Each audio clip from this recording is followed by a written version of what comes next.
Tanish Agrawal, and this is my project 1 wiki. So as you can see on the entry page, if we type the title of the entry we want by /wiki/title, then we will be directed to that page. For example, /wiki/python takes us to the Python entry, and /wiki/css takes us to that page. And if we type /wiki/ anything that the entry is not there for, we will be redirected to the page error. And lastly, if we leave the / after wiki empty, we will be redirected to the index page. Here in the index page, we have got all the entries listed down with a link to be redirected to that specific entry.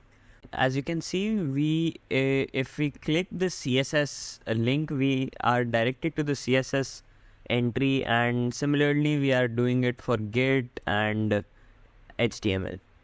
So moving forward, for the search query, if we type in the entry, for example Python, we will be redirected to the Python entry regardless of the case, and it's same for the CSS and all the entries. But if we type something which is a substring of the entry, then we will be redirected to the search result page, in which we would find all the entries which have the substring of the following. In the new page we get to add the title of the entry and the Markdown language. For example, this is a demo entry and I linked the HTML page to it. But if the title is already taken, we will be prompted with an error message. So after changing the entry, it gets saved to our disk and we are redirected back to the page we had just created. And as you can see, the Markdown is also working fine. Moving on to the edit page, we here can edit the Markdown language, and we can also change the title of the entry. But if the entry is taken, we will be prompted with the error message again. And lastly, moving on to the random page function.